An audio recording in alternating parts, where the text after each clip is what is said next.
Hey, one of the things that I get to do as a pastor, one of the responsibilities of a pastor, is to write sermons. And over the years, I've tried to write sermons at my church office space or my home office space, but it never seems to quite work out very well. So after much trial and error, the most efficient, the most effective way for me to write and create something, a sermon that I think honors God and inspires those who gather every week, is to go to a coffee shop and drink way too much coffee. That's the spirit that I need. And no, I'm just kidding.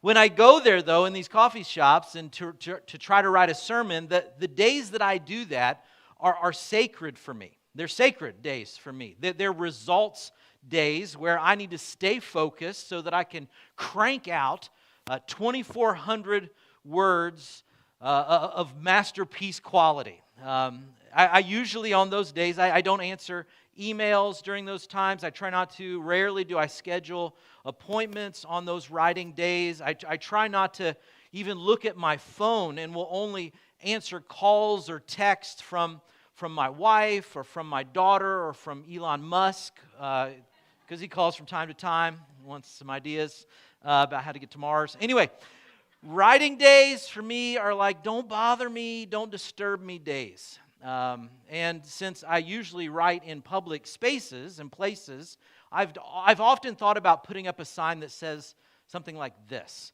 "Leave me alone, I'm doing God's work." But I'm not sure that kind of sign is very kind, or even very Jesus-like, or Jesus would even like it. So I don't do that. Instead, what I do is I do this. I put in my Apple AirPod Pros. Oh, wow. It's so quiet. These things are amazing. I'm probably talking really loud, right? Noise canceling, no cords. I put it in, I can't hear anything. I don't always play music when I've got these things in. In fact, back in the day when I was in a coffee shop and the earbuds had cords, sometimes I wouldn't even plug them into anything. I just put them in my ears, and then when people would pass by in the coffee shop, they would think to themselves, "Oh, there's Pastor James. I know him. He's such a good pastor. I should walk over to him and confess all my sins. Or I should walk over to him and tell him the long version of my life story. But he looks pretty busy with those AirPod Pros in his ears. He's probably listening to like the Bible on Audible or learning about Jesus on some Godcast or some other really important thing. So I think I'm just going to leave him alone." And so we will kindly wave at each other as I continue to crank out my sermon on how to love your neighbor. Some of you are like, "This dude's a pastor?" Yep. So now you know. Now you know the cat's out of the bag. So if you ever see me in Waseca writing and I've got my AirPods in, ask me what I'm listening to. It might get a little awkward. I like the headphones, but I know I'm not alone in my love for headphones. I know it. I mean, go around these days and half the people have them in. In fact, some of you may have some in right now, which is totally fine. Judgment-free zone. For many, earbuds, AirPods, headphones, they're kind of a way of life. Some people go around and never, ever take them off. And let's be honest about that, though, because I think life's a lot easier if you go through life with headphones on, with sort of this "don't bother me, don't get in my way, leave me alone," that kind of attitude. You can sort of get lost in that. You can get lost in sort of listening to Zac Brown singing about being knee-deep in the water somewhere. Or if country's not your thing, you can sort of listen to the lyrics of "Happy" by Pharrell Williams, or "Here Comes the Sun," or "Walking on Sunshine," or "What a Beautiful World." Keeping the headphones on, literally and metaphorically, sounds super tempting, right? Because once you take them off and you start to open your ears, you start to hear new things that maybe you've never heard before. You start to hear the cries of broken people. You start to hear about broken places in our world, and hearing that kind of thing can get kind of messy. Take the headphones out for a little bit, and what a beautiful world can quickly become disturbing or concerning or bothersome or even heartbreaking. And that is what we saw last week as we kicked off both this brand new teaching series and this 12-month debt elimination campaign called The Power of Everyone. As they mentioned, I like to refer to it as Debt No More in 24. Debt No More in 24. And the inspiration and the model for this, for both of those things, is a guy by the name of Nehemiah. And fortunately for us, he recorded what happened to him when he had the courage to take off his headphones. And so I want to invite all of us to join me in looking at his journal archived in the Bible in a book called Nehemiah. So if you have a Bible or a Bible app with you, I want to invite you to open it up to the book of Nehemiah. And what's happening thus far in Nehemiah is that Nehemiah had some friends that had come back to him from visiting their hometown, Jerusalem, and they noticed that the walls had been torn down in Jerusalem, that the city was in disarray. It was embarrassing that this had happened. The surrounding nations were mocking them. They were essentially defenseless. And so they return, and in chapter 1, verse 4, it says this. Nehemiah writes, he says, when I heard the news about my hometown in Jerusalem, I sat down and wept. In fact, for days I mourned and I fasted and I prayed to the God of heaven. Nehemiah looked at his world, looked at the world that he had been part of, and what he saw, it broke his heart. That was the situation that broke his heart. And so the question that we looked at last week was this: what breaks your heart? And what breaks my heart? I'm not talking about the price of gas, which is heartbreaking, but specifically, what breaks your heart that also breaks the heart of God? As you look into your own life, as you examine your corner of the world, do you see something that's not right, that maybe God is pointing you to do something about? Does it bother you so much that you're beginning to get to the moment where you would have a Popeye moment, where you would say, that's all I can stand, and I can't stand no more? And that's where we left Nehemiah last week. Last week, he was on his knees praying about what was breaking his heart. And that's the right place for him to be, right? Because people who change their world, the world and their world, it always starts there.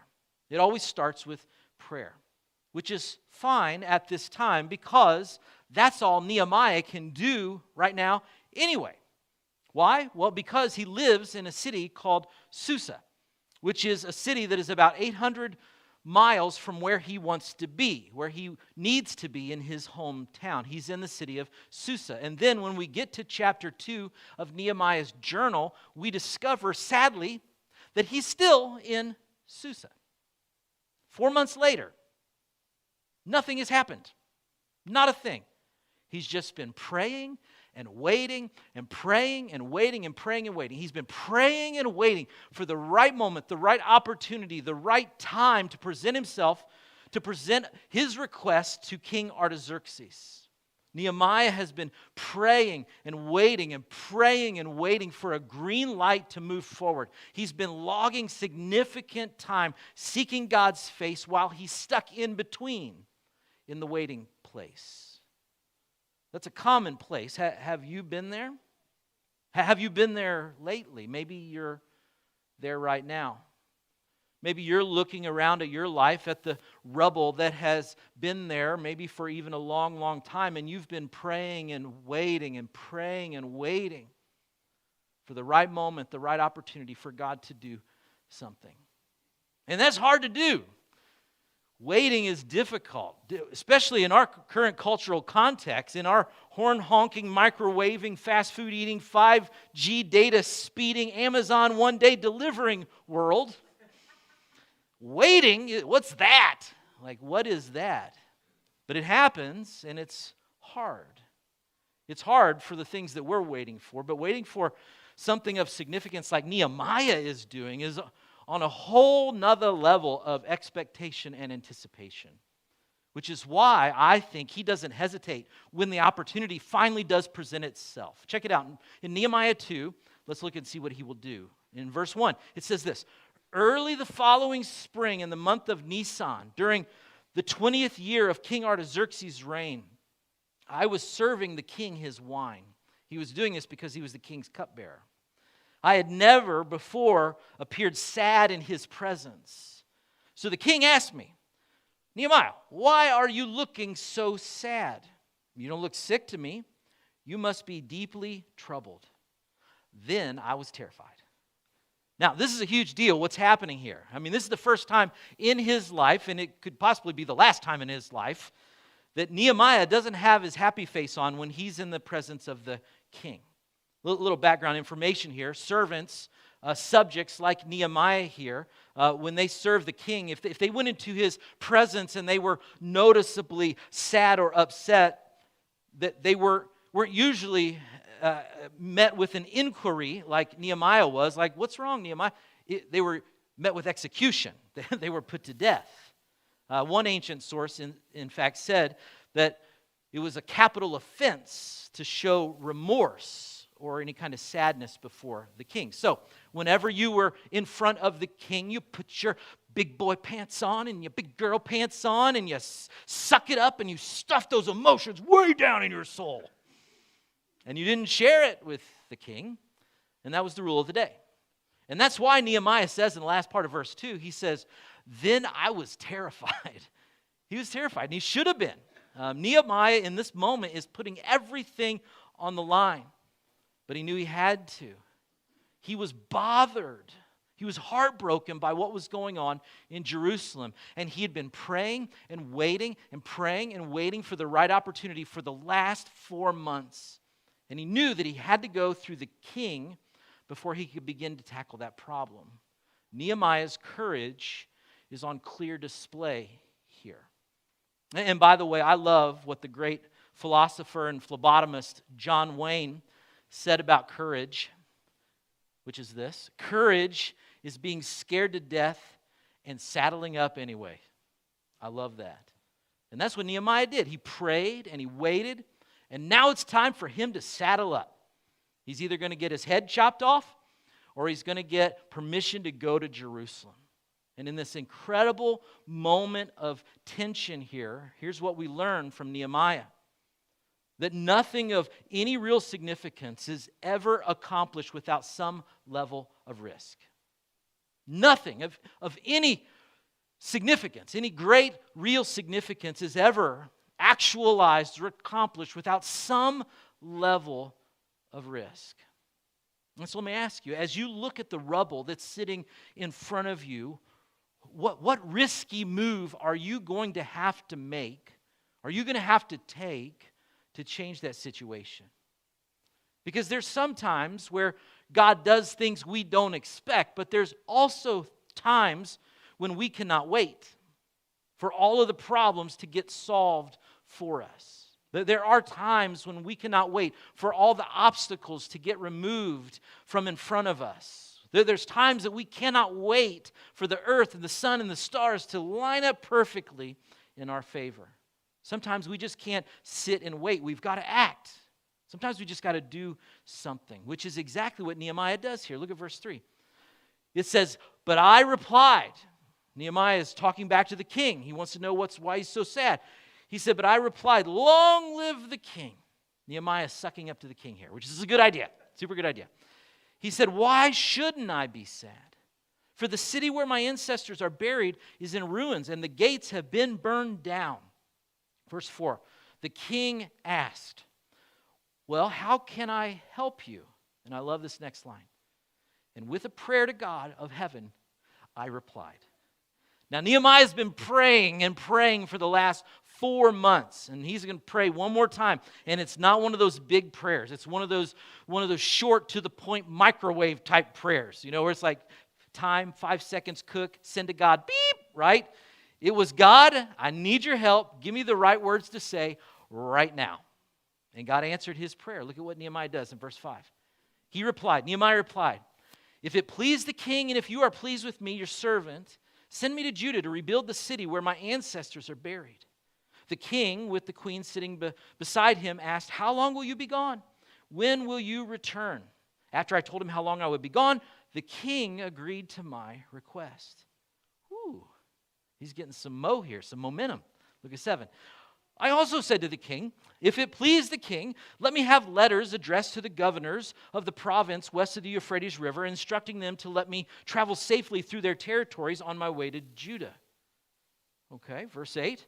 "And please give me a letter addressed to Asaph, the manager of the king's forest, instructing him to give me some timber. I will need it to make beams for the gates of the temple fortress." Oh yeah, of course. "For the city walls, and for a house for myself." I love that. Let me just throw that in right there at the end. "And a house for me too." All right? And the king granted these requests because the gracious hand of God was on him. This is so cool. This is so cool. And I love this passage, and I'm excited about this message. I entitled it, "A Man, a Can, and a Plan." Because Nehemiah is a man who not only had a can-do attitude, he also was a man with a plan. He was a man who knew how to pray and trust that God can come through, and he also knew the value of a solid plan. He was a man with a can and a plan.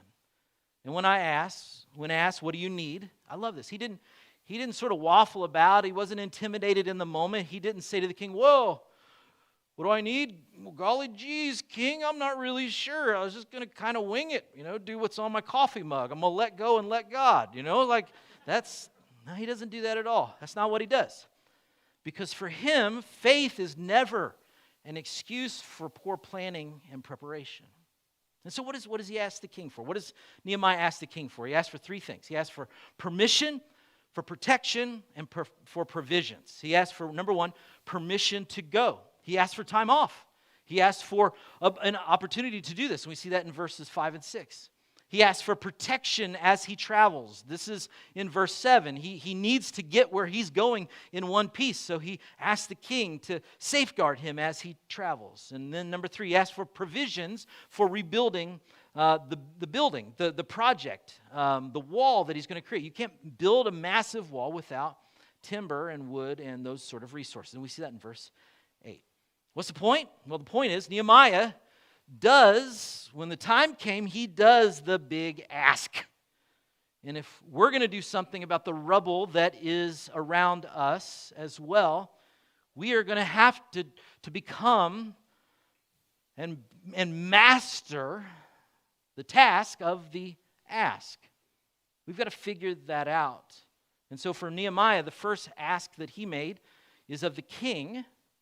And then a little bit later, after he's actually on site in Jerusalem, he pitches his plan and he asks for buy-in once again. Verse 17 is Nehemiah's moment to go public with what he wants to do. And so he gathers the religious leaders and the political leaders together and he shares with them his heartbreak and his potential solution. He gives them the plan. Look at verse 17. "But now I said to them," these leaders in Jerusalem, "You know very well what trouble we are in. Jerusalem lies in ruins and its gates have been destroyed by fire. Let us rebuild the wall of Jerusalem and end this disgrace." And then in verse 18, "Then I told them," these leaders, "about how the gracious hand of God had been on me and about my conversation with the king." It's amazing how he approaches this particular moment. You got to notice Nehemiah's words here. He doesn't show up on the scene in Jerusalem and say, "What have you losers been doing for the last 90 years? Why didn't you rebuild these walls?" He simply shows up and paints a picture of reality. And the reality was the city was in ruin, and it was a disgrace to their people. That's the reality. And then Nehemiah paints a picture of the future. And then he says to them, let us rebuild the wall. It's not his wall, it's their wall. Now, that was the storyline of Nehemiah and his rebuild the wall project. And I submit to you that it is also our storyline as we are launching the Power of Everyone campaign. Just like the people of God experienced a reality check in Nehemiah's day, about 7 months ago, we had our own reality wake-up call as a church. After the vision meeting in April, the leadership team realized that the church was having some significant financial challenges. The picture of reality that we had here was not a good one. Although there were a lot of contributing factors to that. COVID, giving was down, attendance was down, core families had moved away. There's lots of factors that played into it. Even though lots of factors were there, the situation still needed to be addressed immediately. And we did. And the good news is that our strategy to reduce expenses, increase generosity, and raise money is working. It's working in a major way. In addition to now meeting monthly expenses, the church is only about $45,000 from being completely debt-free. And so this new reality has inspired us to undertake a 12-month debt elimination plan to fully pay off the parking lot loan and the building mortgage. This will be our wall around Jerusalem, because this will enable the church to be financially agile and able to fully take advantage of whatever God has in store for the next chapter. Plus, no debt is an incredible gift to give an incoming pastor. I'm just saying. What a way to start, right?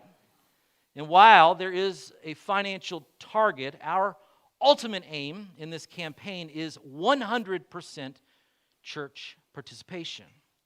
Because when ordinary people catch God's vision and pursue it together as one, extraordinary things happen. That's the power of everyone. So, will you this week, more than ever before, begin to ask God how He wants you to participate in this? In the seat in front of you, we've been handing them out for weeks now. If you don't have one yet, in the seat pocket in front of you is a commitment card. I want you to take this card with you today. Take it with you today, and then begin to ask God what He wants you to do, how He wants you to participate, what your participation is to look like in this campaign. And if God says to you, give $1 every month for the next 12 months, do it. Absolutely do it. If He tells you to write a check for the whole $45K, do it. Do it. Whatever it is, whatever He says, we want you to do that. Listen to God and do exactly what He tells you. And I can boldly say that because this isn't a thing about guilt. This isn't a moment of guilt. These moments in the life of a church and in the life of a follower of Jesus, these are moments that are opportunities to grow your faith. So I'm excited. So this week, pray like crazy. Take the commitment card, pray like crazy, and then bring that commitment card back next week, and we will see what God does. Because this isn't the first rodeo that this church has had with this kind of thing. And every time, as Danny said, every time we get one of these moments, it catapults us into what's next. So this week, pray. And then next week, let's commit. Let's pray together. God, we thank You for this moment. We thank You for who You are. That You are a God who cares about this world. And God, as we look at this community, we know that this church matters. That the people that are here, that the people who have yet to come, need a place where they can connect their lives to a very real Jesus. And God, that's the type of church that You've called us to be. And so God, I pray for a spirit of generosity, that as we go this week and as we begin to pray what You would have us do, God, that we would come to You with open hands, with an open heart, with an open mind to what it is that You're calling us to. And God, we know that You will provide in ways that maybe we don't even know about right now. Because you want this work to continue. You want people to continue meeting and being changed by Jesus. You want good work in this city to continue to happen through this church. And so, God, we know that we are the conduit for that. And so we give you our lives, all that we are, because you've given it all to us anyway.